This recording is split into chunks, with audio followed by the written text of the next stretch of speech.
정부가 고등교육 재정 확대 논의에 적극적으로 임해야 한다고 생각합니다. 대학 교육은 재정 투입이 많을수록 우수한 교육 효과를 가져옵니다. 이 말에는 동의하십니까? 이어서 지방대 소멸 위기에 대한 질의를 드리겠습니다. 부총리께서는 대한민국의 경쟁력의 원천 뭐라고 보십니까? 지금까지도 그렇고 앞으로도 그렇고 교육을 통한 인재 양성에 있다고 생각합니다. 화면 한번 보시죠. 스위스 국제경영개발원이 발표하는 국가 경쟁력 평가에 따르면 전 세계 기업인들은 대한민국의 경쟁력을 이끄는 가장 큰 요인을 바로 고등교육이라고 말하고 있습니다. 고등교육의 수준이 대한민국의 가장 큰 경쟁력임에도 불구하고 인적 자원 개발의 근간인 대학 교육의 질적 하락은 매우 우려스러운 상황에 놓여 있습니다. 출발은 학령 인구의 급감입니다. 학령 인구 급감으로 대학의 인력 충원이 어려워지고 이것이 대학의 재정 부족으로 이어지면서 고등교육이 무너지고 있습니다. 특히 고등교육의 어려움은 지방의 대학에 먼저 찾아오고 있습니다. 지방대학의 몰락은 우리나라 고등교육의 질적 하락과 국가 불균형, 결과적으로 국가 경쟁력 하락으로 이어질 것입니다. 이 부분에 대해서 동의하시는지요? 예, 그렇습니다. 지방대학의 위기는 지방의 위기고 그것은 그 국가의 위기로 이어진다고 생각하고 있습니다. 올해는 지방사립대뿐만 아니라 지방거점 국립대까지 미달 사태가 불어닥쳐 그 충격과 위기감이 매우 심각합니다. 언론 보도와 의원실이 확보한 자료 등에 따르면 올해 대학과 전문대학이 신학기 개강 직전까지 추가 모집에 나섰지만 4년제 16,000명, 전문대 24,000명 등 신입생 미충원 규모가 4만 명에 달합니다. 지난해 미충원 인원 18,860명의 2배가 넘는 규모입니다. 특히 4년제 대학 중 정시에서 정원을 채우지 못해 추가 모집한 인원 중 90.3%는 지방대에서 생긴 결혼이었습니다. 화면 한번 보시겠습니까?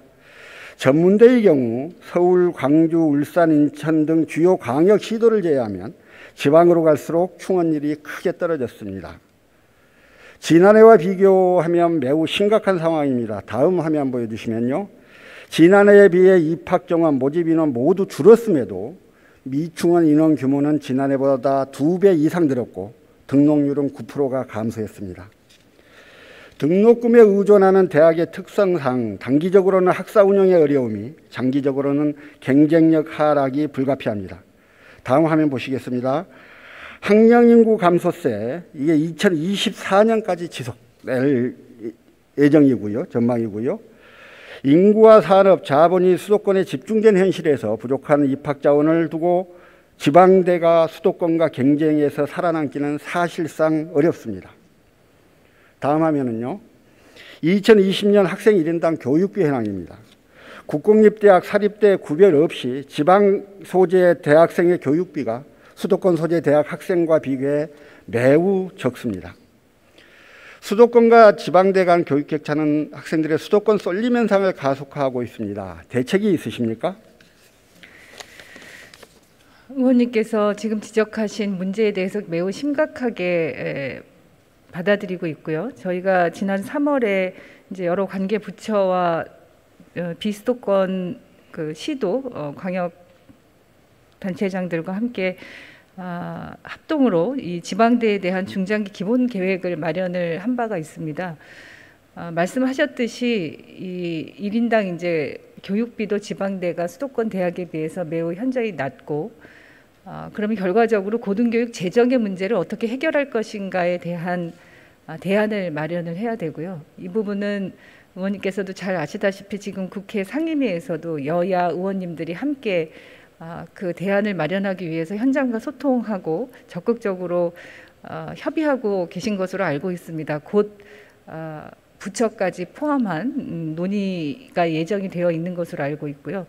그래서 고등교육 재정 문제를 해결하는 한 이제 대안을 만들어야 되는 부분이 있고 또 당장의 이런 지방대 위기를 해결하기 위해서 지역에서 이 지자체와 대학이 지역의 산업과 연계해서 어떻게 학생들이 지역의 대학에 입학하고 또 취업하고 정주할 수 있는 여건을 만들 것인지 그 사업을 저희가 이제 대학과 지역의 협력 그 사업으로 작년부터 시작을 하고 있습니다. 그래서 저희가 지금 대학에 대한 재정 지원 사업이나 대학과 지역과 연계하는 여러 가지 사업을 지금 의원님께서 지적하신 이런 문제를 해결할 수 있는 방향으로 새롭게 설계를 하고 예산을 투입하면서 진행을 하고 있고요.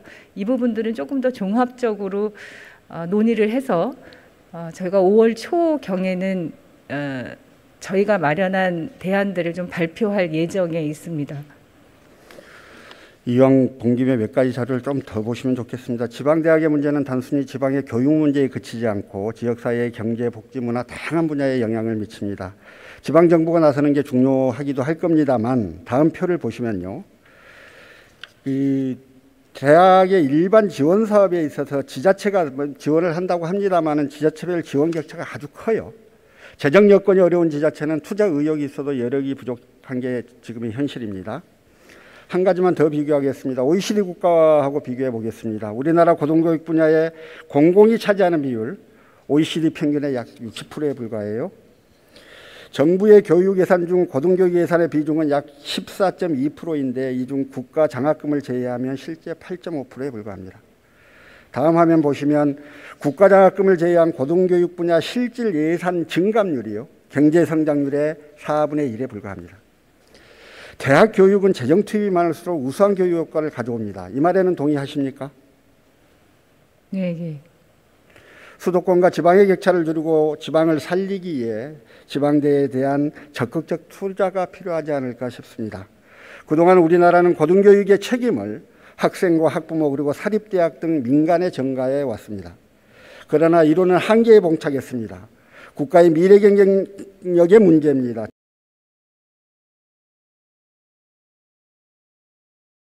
이 문제에 대한 종합 의견을 좀 말씀을 해주시죠.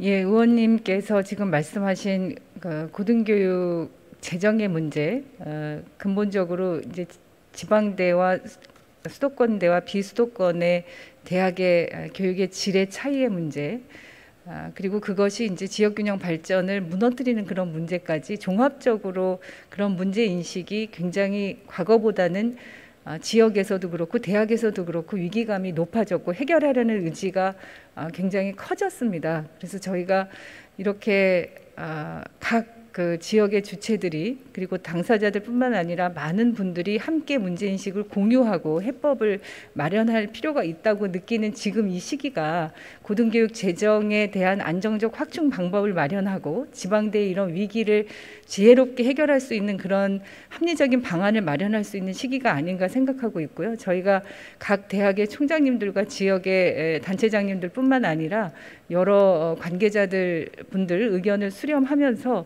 이 문제에 대해서는 적극적인 대안들을 마련하기 위해서 지금 추진 중에 있다는 말씀을 드리겠습니다. 적극적인 고민과 논의를 부탁을 드리고요.